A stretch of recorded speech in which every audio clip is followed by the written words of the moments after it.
Merci d'être des nôtres. Bonsoir et bienvenue dans ce journal. Au sommaire, la monnaie guinéenne a 61 ans ce 1er mars.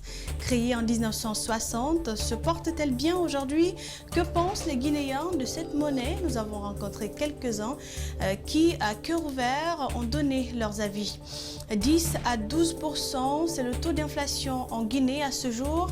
La monnaie guinéenne, le pouvoir d'achat des citoyens en paie les frais plutôt. Nous avons rencontré un économiste pour mieux comprendre la situation. Et puis Ebola, les contacts suspects identifiés à Conakry ont été vaccinés. La deuxième étape a démarré ce lundi à l'hôpital sino-guinéen. 100 médecins y ont été vaccinés.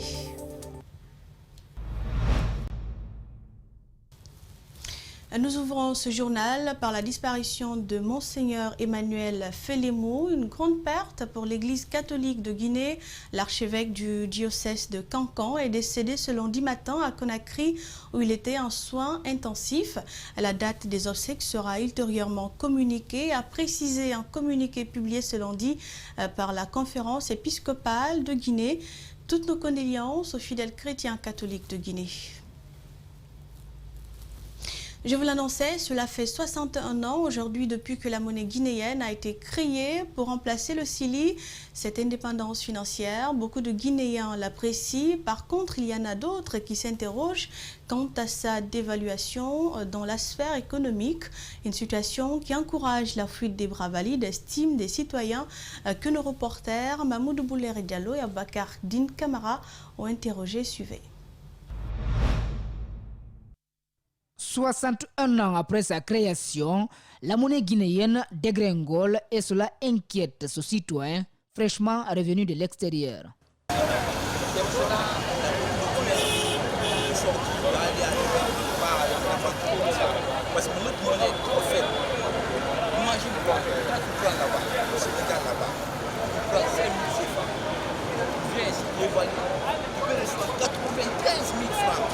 L'autre problème qui préoccupe les citoyens, c'est le manque de petites coupures dans la circulation. Du bureau au marché en passant par les banques, que les grosses coupures sont convoitées. On a des problèmes. C'est que quand on va à la station acheter des carburants, par exemple, ils vont nous dire qu'ils n'ont pas la monnaie. Tu leur donnes 10 000, ils prennent les 10 000. C'est comme si on achète le litre à 10 000. Vous voyez? Bon, si un client monte avec toi, il peut dire qu'il n'a pas de monnaie, donc tu es obligé de perdre le client. Omar Keïta pense qu'il faut beaucoup de préalables pour mettre les petites coupures dans la circulation. À défaut, ce sera comme un feu de paille, estime-t-il. Ce n'est pas la peine de créer ces petites monnaies. Il faut que l'État au moins cherche à stabiliser les choses. Après, on passe à la création des petites coupures. Sinon, même si l'État crée les 100 francs, les 50, ça n'a pas d'importance parce que ça ne peut rien acheter. Les cambistes aussi se sont exprimés. Ils déclarent que la faiblesse de la monnaie guinéenne est incontestable, mais le véritable problème en ce moment va au-delà. Mamadou Ba, leur président, décrit une galère occasionnée par l'apparition de la maladie à coronavirus et le déguerpissement en cours qui les a obligés de se disperser et perdre des clients. En ce moment, nos affaires ne marchent pas. Avant, ça allait un peu. Et puis la monnaie était un peu forte par rapport à aujourd'hui, mais en ce moment, la monnaie guinéenne est faible devant la monnaie étrangère. Maintenant, c'est même difficile pour nous de juger, car nous ne voyons même pas de devise ici. Nous venons ici parce que nous sommes habitués et on ne peut pas rester à la maison.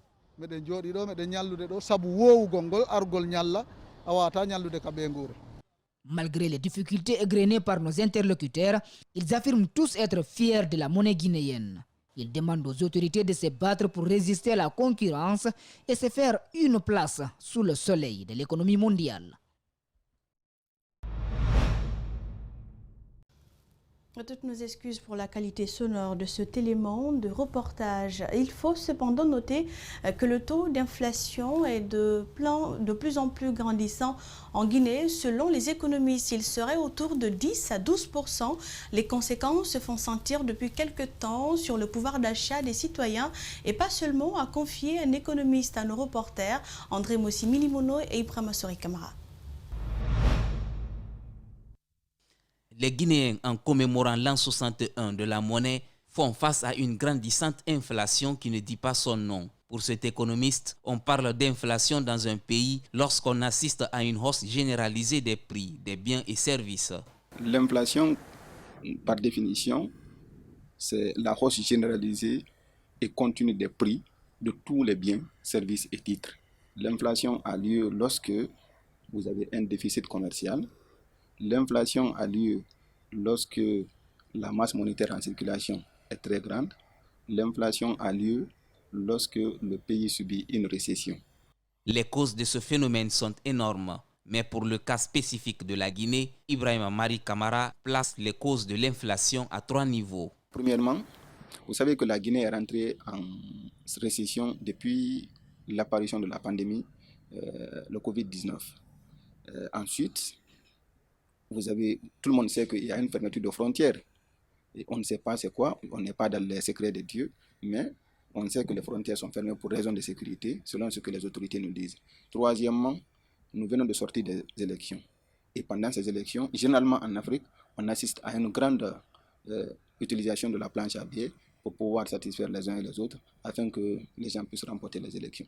L'ouverture des frontières avec les voisins, la diversification de l'économie, entre autres, sont quelques solutions proposées par notre interlocuteur pour maîtriser l'inflation. Il faudrait que nous renforcions le système économique de notre pays, et particulièrement la gestion des finances publiques du pays. Les mines n'enrichissent pas un pays. Les mines sont à la base de la corruption. Les mines sont à la base de beaucoup d'autres petits problèmes et ça ne permet pas à un pays d'aller de l'avant. Il ne faudrait pas qu'on compte seulement sur les mines, il faudrait qu'on compte sur les services, le transport, la communication, je veux dire, et d'autres secteurs, les nouvelles technologies de l'information et de la communication.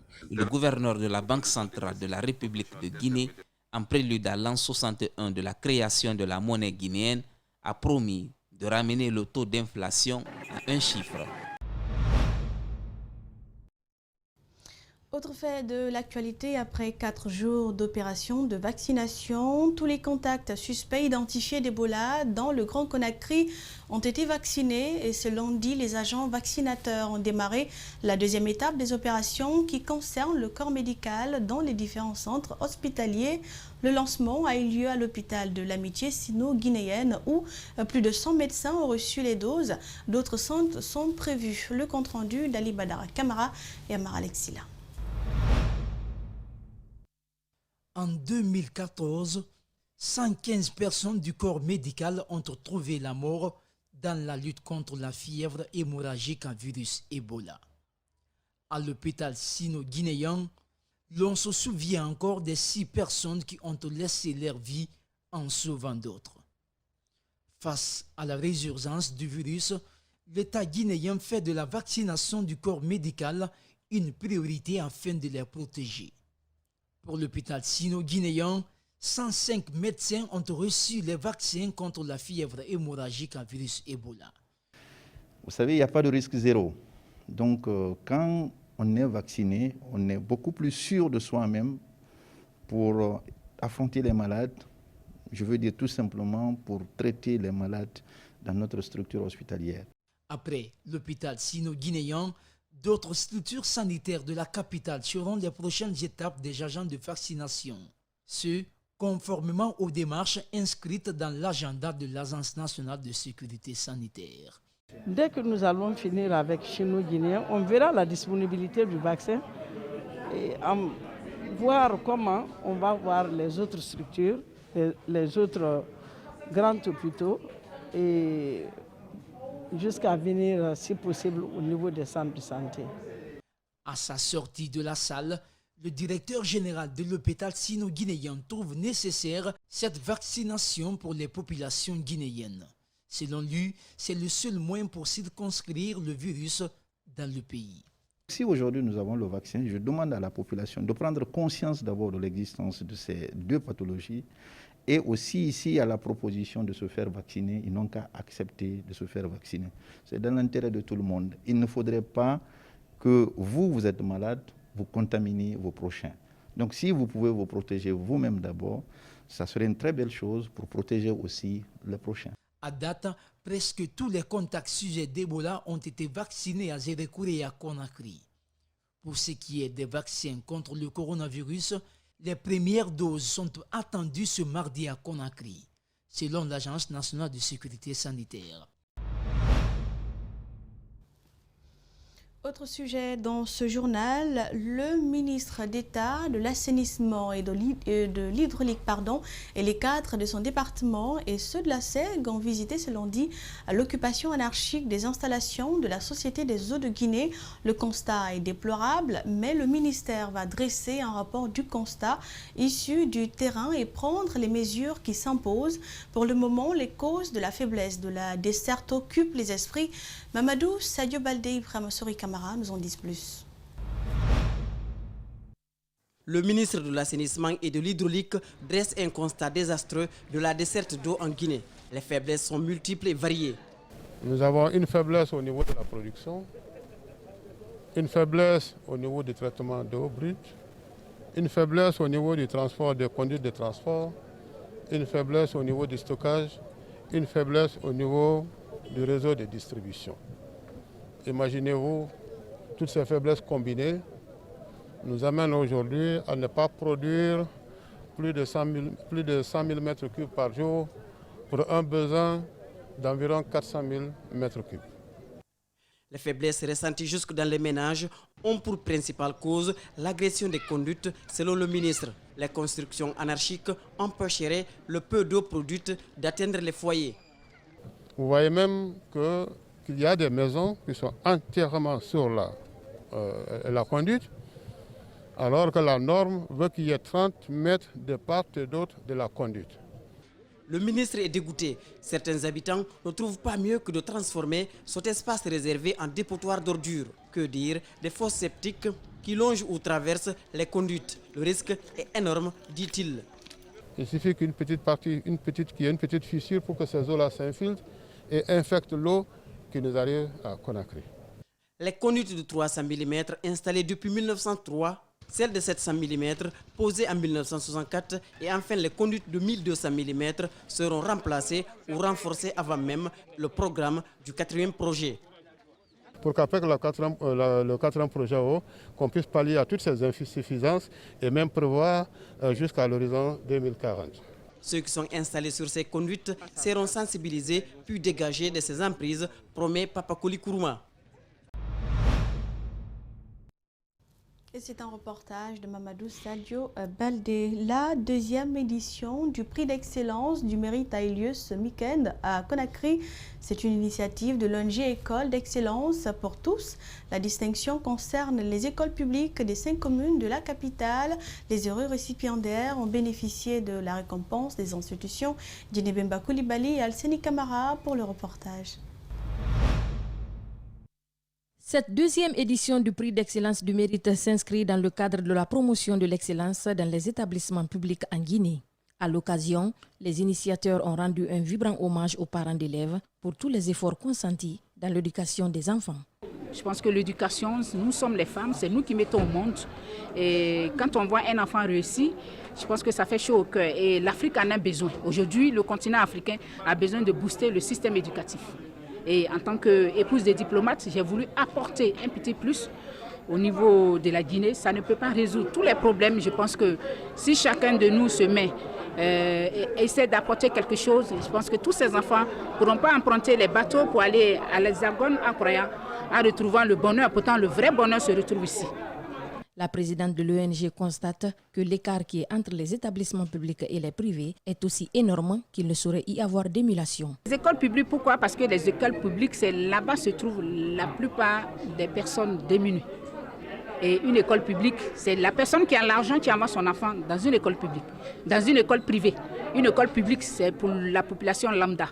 Mais je pense que là-bas, les enfants, malgré les difficultés, mais vous voyez les moyens qu'ils ont eus, dans quelles conditions ils vont à l'école, il faut s'imaginer. Mais avoir un 17, un 18 de moyenne, je pense que c'est à féliciter. L'un des lauréats de ce concours se réjouit et promet de redoubler d'efforts. À mes amis, je leur dirais tout simplement que la réussite du succès, c'est le travail, encore le travail, beaucoup le travail. Car il y a un adage qui dit, dis-moi à quelle école tu as, je te dirai quel peuple tu seras. Cette ONG compte prochainement étendre cette initiative sur l'intérieur du pays. Éducation, formation, toujours dans ce journal, 70 étudiants en médecine viennent d'être mis sur le marché de l'emploi. Ils sont les fruits de l'école de santé du groupe scolaire éducateur Mama Salé dans la sous-préfecture de Mafereya. Ils ont été formés pour non seulement combler le besoin en personnel de santé que connaît le pays, mais aussi sauver des vies. Ils ont reçu leur diplôme ce lundi. C'est un public reportage signé Justin Leno et Ibrahima Souma.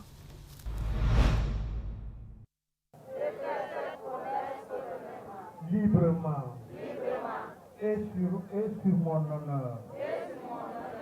Je jure. Ils jurent désormais de respecter la déontologie médicale. Ces étudiants sont de la première promotion de l'école de santé du groupe éducateur Mama Salé dans la sous-préfecture de Mafrenya. Au nombre de 70, dont 41 filles, ils ont été outillés durant 3 ans sur comment sauver une vie. Nous souhaitons que le Tout-Puissant Allah nous accorde sa grâce, sa miséricorde et sa clémence pour intégrer le monde du travail afin de participer à l'amélioration de la santé de notre population. Tout le monde ne peut pas aller à l'université, précisent les encadreurs. Ils encouragent les apprenants à s'orienter dans les écoles d'enseignement technique s'ils sont bloqués au baccalauréat. Dans les écoles techniques, toutes les filières sont représentées. Il y a la santé, il y a la maçonnerie, il y a l'électricité et tant d'autres. Les citoyens de la localité expriment une satisfaction pour la formation de leurs enfants. Ils attendent beaucoup d'eux. Tout ce qu'ils gagnent, ils doivent mettre ça à la disposition de la population de Forêt-Carrée. Des écoles de Mama Salé sont déterminées à vous accompagner jusqu'au bout. Le groupe scolaire éducateur Mama Salé a de grandes ambitions selon ses encadreurs. Déjà, tous les corps des métiers sont en formation ici. Voilà un peu le groupe éducateur Mama Salé. Tous ceux qui rentrent de la maternelle ne sortent pas sans avoir un CAP, un certificat d'aptitude professionnelle, quel que soit le niveau auquel l'élève ne continue pas le circuit normal de l'enseignement pré-universitaire. On parle sport à présent dans ce journal. La Guinée se prépare à accueillir le championnat d'Afrique junior de natation zone 2, une première. Et pour réussir cette organisation et obtenir un résultat positif sur le plan sportif, la Fédération guinéenne de natation et de sauvetage a initié des championnats mensuels. Ce dimanche, les nageurs avaient rendez-vous à la piscine olympique de Marokana au camp de cette compétition. C'est un reportage de Mamadou Boiba et de Aliouba rendu par Djibril Ba. La Fédération guinéenne de natation et de sauvetage multiplie les compétitions. Ce pour avoir de bons résultats pendant ce championnat sous-régional que la Guinée va abriter au mois de mai prochain. Oui, pourquoi cette compétition mensuelle? Vous savez, n'est-ce pas, dans quelques mois, la Guinée va organiser, n'est-ce pas, le championnat d'Afrique junior zone 2 en Guinée. Donc, en prélude, n'est-ce pas, de cette compétition, il faut toujours organiser, n'est-ce pas, ces compétitions mensuelles pour permettre, n'est-ce pas, aux athlètes d'être, n'est-ce pas, au top. Les athlètes sont répartis en 2 groupes. L'objectif est de mieux apprécier le niveau de chacun. 13 à 16 ans, 13-14 ans le premier groupe et 15-16 ans, n'est-ce pas, le deuxième groupe. Comme techniquement on l'a si bien dit, il y a le groupe A et le groupe B. Donc le groupe A c'est de 13 à 14 ans et le groupe B, n'est-ce pas, c'est de 15 à 16 ans. Au total, 10 courses ont été organisées ce dimanche en 50 mètres et 100 mètres en série filles et garçons. Ces athlètes font partie de ceux qui se sont illustrés ce soir. Même s'ils se réjouissent des performances réalisées, ils ont quelques préoccupations. C'est le travail, on doit travailler à fond. Il ne faudrait même pas qu'on nous laisse nous reposer. On doit vraiment travailler pour décrocher aux médailles ici. La course a été bien passée. Seulement, ça a été un peu dur pour moi parce qu'on ne s'entraîne pas bien à l'heure là. Les entraînements, des fois, si on s'entraîne, ça peut faire 2 jours sans s'entraîner. Des fois, ça peut trouver que la piscine, l'eau n'est pas bonne. Ou des fois, il y a des difficultés. Initialement prévu l'année dernière, le championnat a été reporté faute de moyens logistiques. Cette fois-ci sera la bonne, estime la Fédération guinéenne de natation et de sauvetage. Et cet élément met fin à ce journal. À 22h, vous serez en compagnie de Djiba Milimono. Portez-vous bien et bonne soirée chez vous.